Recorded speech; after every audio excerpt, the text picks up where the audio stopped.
Okay, boys and girls, this is video number 10, and we are reading the Cask of Amontillado by Edgar Allan Poe.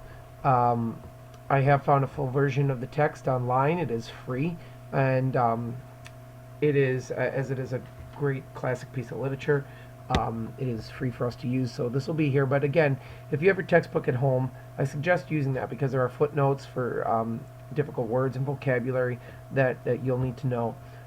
Throughout this video, we did set this up in class, and we actually got through the first, I think it was 4 paragraphs here. And so we've kind of already introduced it, but just to kind of recap, we know that Fortunato has insulted Montresor. At least that's what he tells us, but remember, he's an unreliable narrator, and he wants to get vengeance upon him. It does say that he wants to not only punish him, but make sure his punishment's known. He wants to make sure his captor feels his revenge. So this is a very dark and twisted mind that Edgar Allan Poe is writing here. And basically, I just wanted to also make sure that you understand that Fortunato is and Montresor both have a love of wine. That's how he lures him into the basement. The wine that he says he has down there is Amontillado, which is a fine vintage. He says he bought a whole bunch of it, and because of the setting of our story being during Mardi Gras, it's hard to believe that he would have this much wine in his basement, a whole cask, a whole case of it, or whatever it might be, or a barrel. And so basically, down in his basement, he says he's got this wine, and Fortunato, being a great connoisseur, wants to taste it and make sure that he didn't get swindled. So basically, he goes out and meets Fortunato in the street, and he's wearing motley. He's dressed as a jester. He has a headdress with the ringing kind of bells hanging there. He says, when I met him, I should have never done wringing his hand, because he's shaking his hand so much that he's shaking Fortunato, and his bells are ringing. We get a ton of irony in this because it's a time of celebration and religion and things like that, and yet it's a time of a murder scene and a death, and well plotted out too. He says if you get caught doing a murder or revenge, then the revenge is no good. So you got to plan it out, and we know that this is a cold-blooded murder here, that it is premeditated because he actually tries to plan it during Mardi Gras so nobody will hear anything going on, no screams. They're wearing masks so that nobody would see Fortunato enter his house. They wouldn't know who was going in and out of what buildings, and obviously he's intoxicated because he's been drinking. We get some great morals in this story too. Just be careful with those types of things. Now, throughout this story, as I start this back up, I do have an audio text that you can listen to. You can choose to just read the story yourself, and then again, at the end of the story, I will pop up and kind of clarify a couple things, points that I want you to know. However, unlike our first 3 short stories that were kind of easier reads, Edgar Allan Poe is very verbose. He is well written with an exorbitant amount of vocabulary that is sometimes beyond the ninth grade student, and I understand that. So, I may just pop that you might see as you're fast forwarding the head, or if you might just want to read this one with me, with my audio text and with the text that's here, because I will pause the text probably 2-3 times to kind of explain what's going on here because it can be confusing. Okay, I said to him, my dear Fortunato, you are luckily met. Again, we get verbal irony here. A lot of verbal irony. He says, you're luckily met. I don't think he's luckily met. He's unlucky. He's meeting his murderer. On top of that, we also have a ton of stuff where I want you to watch as they start to go down into the basement cellars. He has a cough, and he's like, as he's coughing, he's like, are you sure you want to come down here? That cough you had could kill you. You could meet your death down here. And we get a lot of those warnings, it's just ironic that Fortunato doesn't see these warnings, but we do, obviously, as a reader. And you often don't see those types of things when you're intoxicated, and it's a good lesson to learn too. Be careful when making decisions to do stuff like that. Anyway, here comes the text. I said to my dear Fortunato, give it a listen and follow along. Okay, both in your text or on the screen here. But I said to him, my dear Fortunato, you are luckily met. How remarkably well you are looking today. But I have received a pipe of what passes for Amontillado, and I have my doubts. How? Said he. Amontillado? A pipe? Impossible! And in the middle of the carnival? I have my doubts, I replied. And I was silly enough to pay the full Amontillado price without consulting you in the matter. You were not to be found, and I was fearful of losing a bargain. Amontillado. I had my doubts. Amontillado. And I must satisfy them. Amontillado. As you are engaged, I am on my way to Lucchese. If anyone has a critical turn, it is he. He will tell me, Lucchese cannot tell Amontillado from sherry. And yet, some fools will have it that his taste is a match for your own. Come, let us go. Whither? To your vaults. My friend, no. I will not impose upon your good nature. I perceive you have an engagement. Lucchese, I have no engagement. Come. My friend, no. It is not the engagement, but the severe cold with which I perceive you are afflicted. The vaults are insufferably damp. They are encrusted with nitre. Let us go, nevertheless. The cold is merely nothing. Amontillado, you have been imposed upon. And as for Lucchese, he cannot distinguish sherry from Amontillado.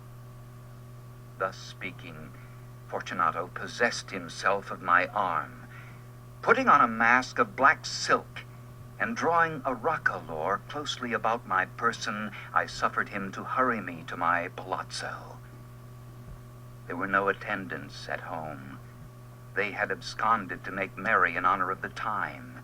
I had told them that I should not return until the morning, and had given them explicit orders not to stir from the house.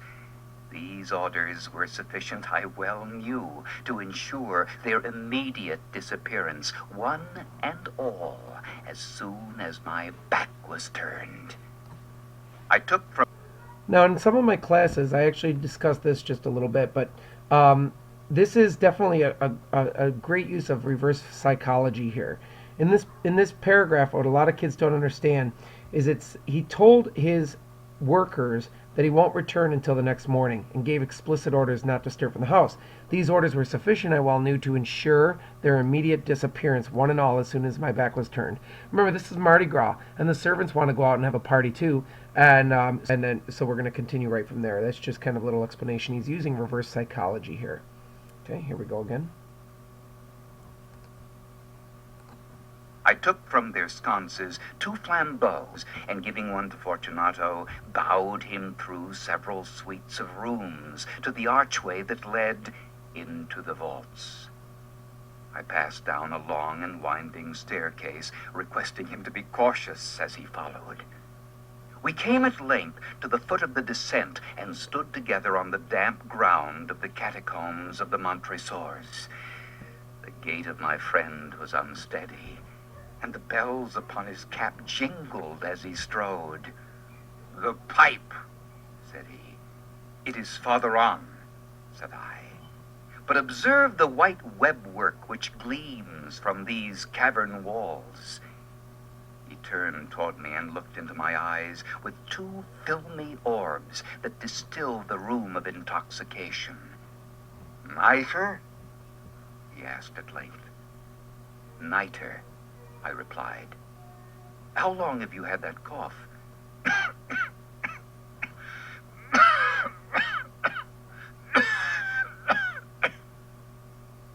My poor friend found it impossible to reply for many minutes. "It is nothing," he said at last. "Come," I said with decision. "We will go back. Your health is precious. You are rich, respected, admired, beloved. You are happy, as once I was. You are a man to be missed. For me, it is no matter. We will go back. You will be ill, and I cannot be responsible. Besides, there is Lucchese." "Enough," he said. "The cough is a mere nothing. It will not kill me. I shall not die of a cough." "True, true," I replied. "And indeed, I had no intention of alarming you unnecessarily. But you should use all proper caution. A draught of this Medoc will defend us from the damps. Here I knocked off the neck of a bottle, which I drew from a long row of its fellows that lay upon the mold. "Drink," I said, presenting him the wine. He raised it to his lips with a leer. He paused and nodded to me familiarly while his bells jingled. "I drink," he said, "to the buried that repose around us. And I, to your long life." He again took my arm, and we proceeded.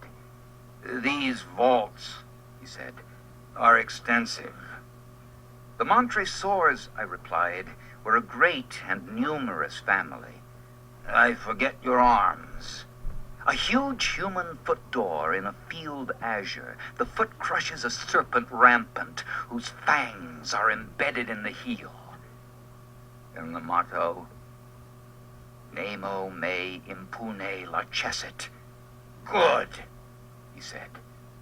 The wine sparkled in his eyes, and the bells jingled. My own fancy grew warm with the Médoc.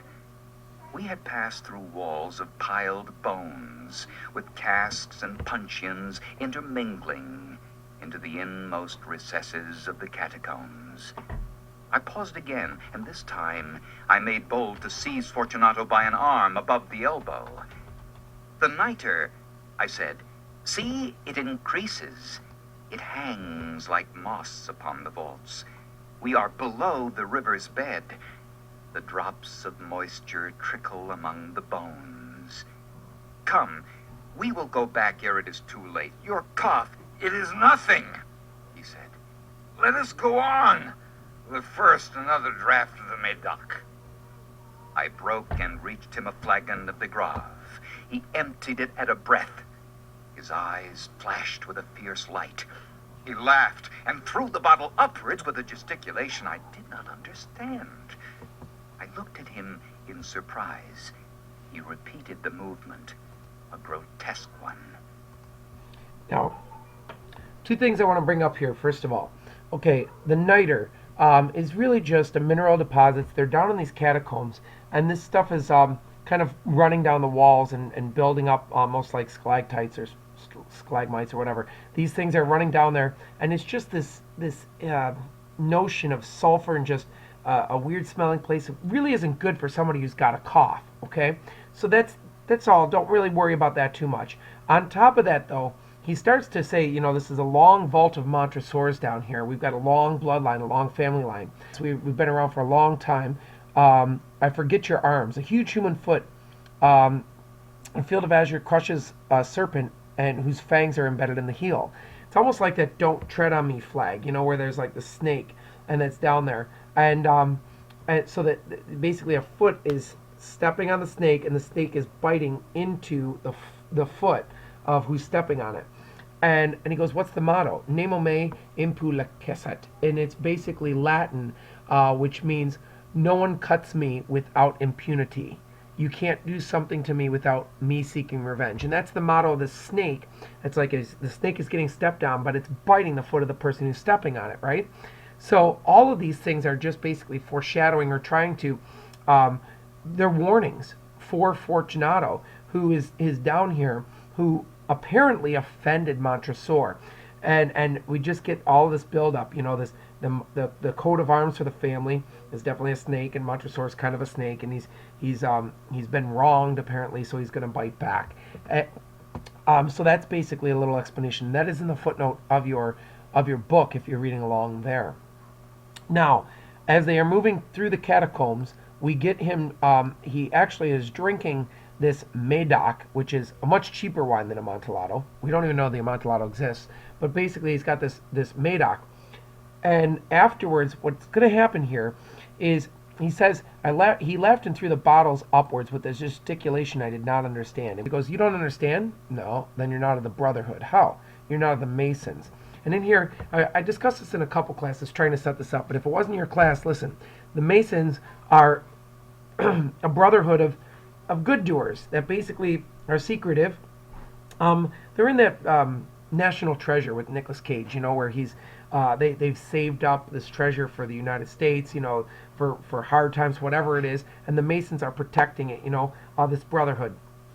Basically, the Freemasons are apparently something that Fortunato is involved with, and it kind of shows that he's probably a good character, if he's involved with that. So he says he does this gesticulation that he doesn't understand. He goes, then you're not of the Brotherhood. And he goes, what Brotherhood? Masons. And he goes, Mason? I am. And we get a pun. We get a pun here because another Mason is a bricklayer. Okay? I know there's mason jars and other Masons too, but a bricklayer is a Mason.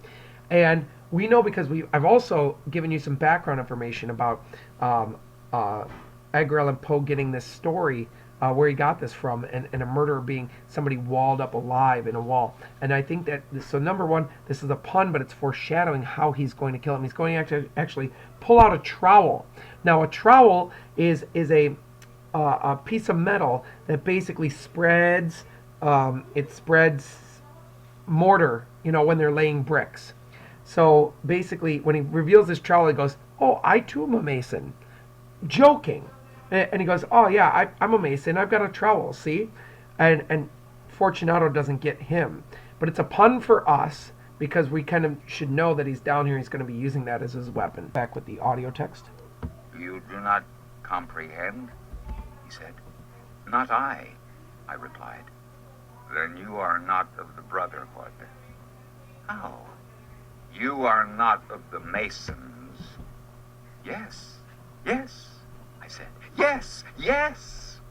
You? Impossible. A Mason? A Mason, I replied.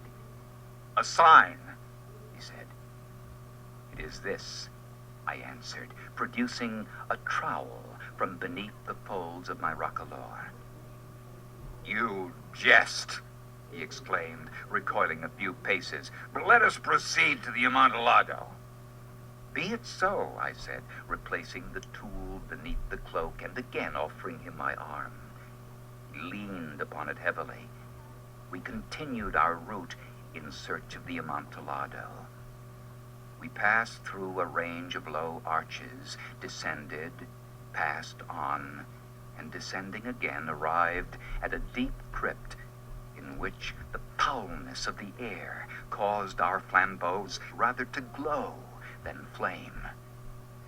At the most remote end of the crypt, there appeared another less spacious. Its walls had been lined with human remains, piled to the vault overhead in the fashion of the great catacombs of Paris. 3 sides of this interior crypt were still ornamented in this manner. From the fourth, the bones had been thrown down and lay promiscuously upon the earth, forming at one point a mound of some size. Within the wall, thus exposed by the displacing of the bones, we perceived a still interior recess, in depth about 4 feet, in width 3, in height 6 or 7. It seemed to have been constructed for no especial use within itself, but formed merely the interval between 2 of the colossal supports of the roof of the catacombs, and was backed by one of their circumscribing walls of solid granite. It was in vain that Fortunato, uplifting his dull torch, endeavored to pry into the depth of the recess. Its termination, the feeble light did not enable us to see. Proceed, I said. Herein is the Amontillado.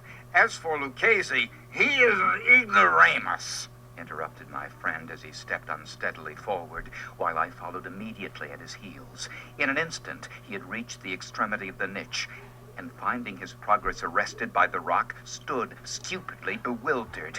A moment more, and I had fettered him to the granite. In its surface were 2 iron staples, distant from each other about 2 feet horizontally. From one of these depended a short chain, from the other a padlock. Throwing the links about his waist, it was but the work of a few seconds to secure it.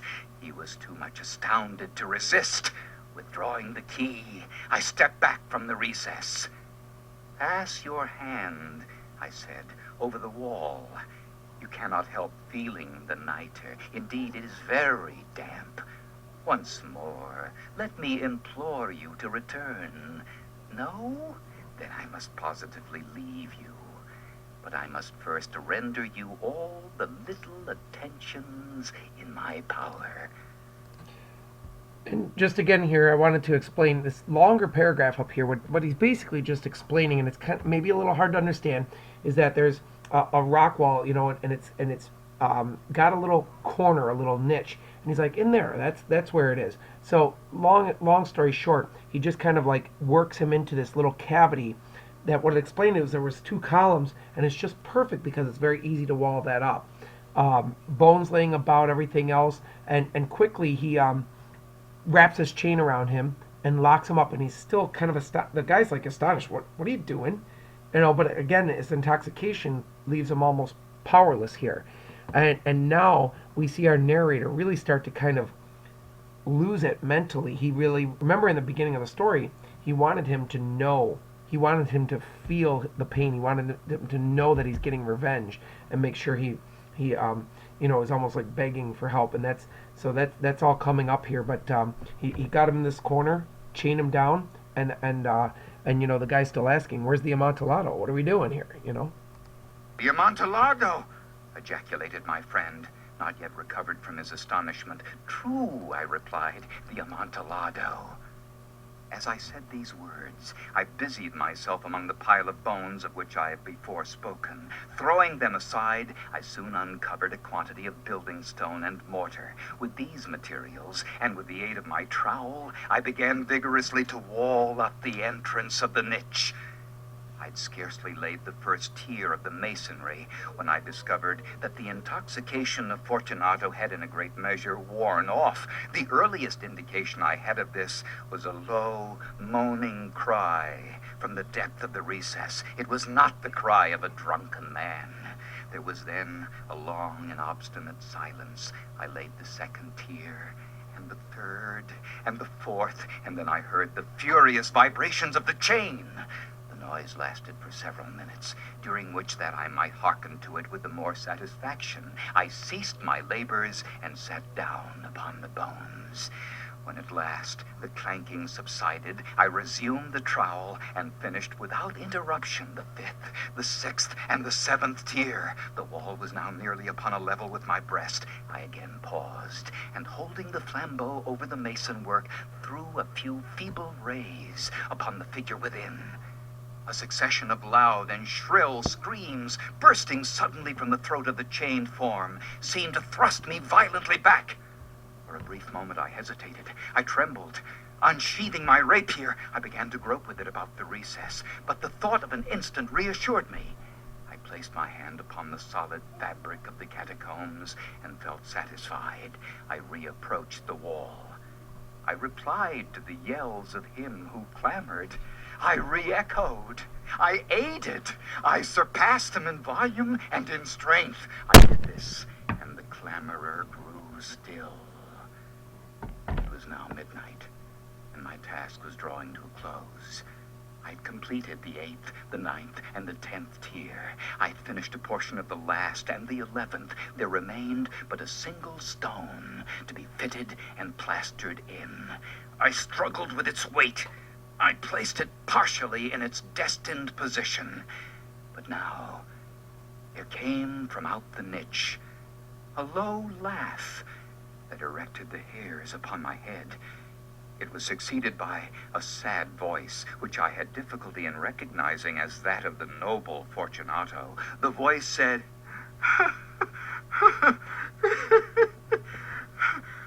"A very good joke indeed. An excellent jest. We will have many a rich laugh about it at the palazzo over our wine." "The Amontillado," I said. "Yes, the Amontillado. But is it not getting late? Will not they be awaiting us at the palazzo? The Lady Fortunato and the rest. Let us be gone." Two more things I want to point out, because a lot of the kids here kind of say, like, he's been walling him up. Isn't he screaming? Isn't he trying to break free? And really twice during the story, he said he felt the rustling and the chains, and he just sat down and waited. This murderer just sits down and lets the rustling stop. He's quietly doesn't do anything else. He's got him chained down. One time he goes for his rapier. He looked. Is he going to use his knife and kill the guy? He's like, No, he can't get away. He's chained down. And he goes, I don't want to kill him quickly with a rapier. I want him to die a slow and painful death. I want him to know that I've gotten revenge on him. And he continues to build up this wall. And then this is one point in here. Satisfied. I reapproached the wall. I reapplied to the yells of him who clamored. To understand that he really is screaming. He is starting, to help or scream help or oh, what are you doing? And he goes, I re-echoed, I aided. I know that nothing's in quotes here, but he just describes it. I aided and I surpassed him in volume and strength. And it's kind of funny, but when kids or babies are starting to cry, it's like sometimes as parents we're like, we start to cry louder. We start to go, and we're just like, why? And the babies are like, they start to quiet down because they're looking at us like, are you crying? Are you getting loud? And this guy who's screaming loud or loudly is being surpassed by Montresor, who's screaming even louder than him. And the guy's like, what are you doing? And he stopped screaming, and it actually calmed him down. And he continues to wall up, and we see that the mental unstableness of Montresor, but more importantly, of our author, Edgar Allan Poe, who, in order to be able to write this descriptive occasion here, that's been put into great movies. The Raven with Cusack. It's just and just all of his great works. These weren't appreciated. Edgar Allan Poe's works were not appreciated as short stories when they were first written. He lived his life in poverty, and it's mainly because of people read this and were just shocked. They didn't know how to handle it, and now people are so thrilled with horror movies and horror stories and everything else. It's like Poe was one of the first to really throw himself into this type of literature and this writing, and he really, quite honestly, just scared people away. Coming up on the end here, he's got one last rock to go in. And again, we get some great verbal irony in here. I was Lady Fortunato, the rest, let us be gone. And he goes, yes, let us be gone. For the love of God, Montresor. For the love of God, yes, be gone. And it's just like so like psychotic, so grossly done. And it's just like you sit there and go, oh my gosh, really, he's gone this far, he's doing this.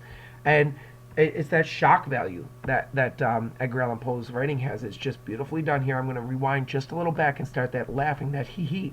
The narrator just does a great job depicting this author's work here. So I'm going to just bring up one last time this audio and pull it through the rest of the book here. Okay, here we go. Yes, I said. We go back just a hair. The Amontillado, I said. Here we are. Yes, the Amontillado. But is it not getting late? Will not they be awaiting us at the palazzo? The Lady Fortunato and the rest. Let us be gone. Yes, I said. Let us be gone. For the love of God, Montresor!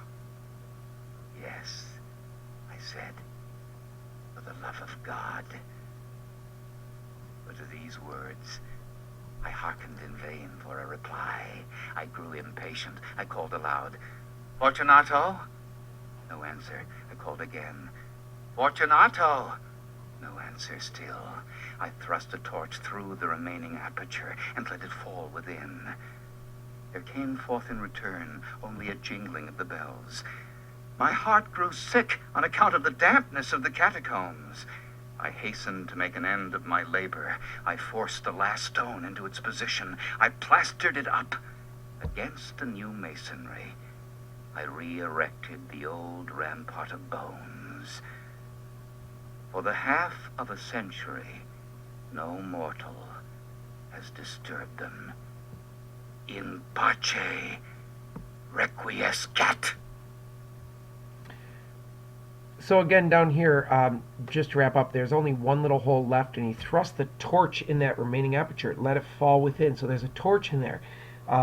Is the guy going to catch fire? We know if there's no oxygen, the fire will go out too. But so the smoke's in there, and he starts to hear that there's just a jingling of the bells, right? And this is just so funny here. The author says here, my heart grew sick on account of the dampness of the catacombs. Really?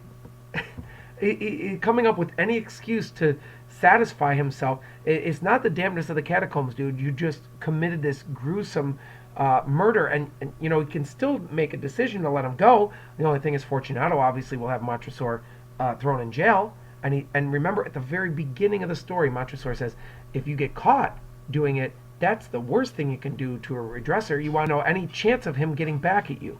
So you got to go through with it. You've got to continue on this mission. And so he hastened his labor. He quickened it up, and he forced the last stone into position. And he says, this is kind of a neat thing on the quiz. How long? What's going on? This is actually 50 years later. It says, for the half of a century, that's 50 years, no mortal has disturbed him. May he rest in peace. Wow. You know, so we are revealed that this narrator, Montresor, has committed this crime, and for 50 years he hasn't been caught yet, and now he's bragging about it to us, the audience. And anyway, one of Edgar Allan Poe's great works, I know you did Telltale Heart last year, The Mask of the Red Death as well.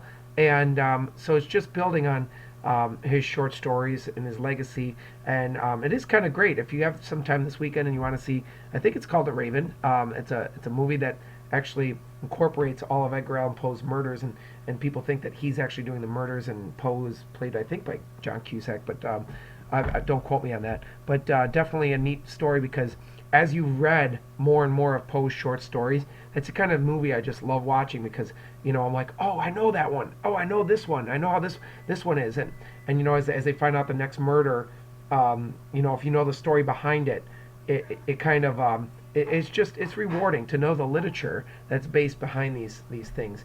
And you know, I'm not saying that this type of literature is for everybody, but there is obviously some people out there that enjoy seeing, you know, or you know, horror movies, things like that. And it's just a different type of literature than some of our other short stories, but yet so well written, and that I think it's worthwhile to at least give students a taste of Edgar Allan Poe's works. So if you did enjoy it, great. If not, at least understanding the work and being able to be part of a quiz as part of our unit is important. Okay, boys and girls? So hope you enjoyed the video. I wish you a good long weekend, and we'll see you on Tuesday, excuse me. And there'll be no other video before then. Thank you very much. Have a good night.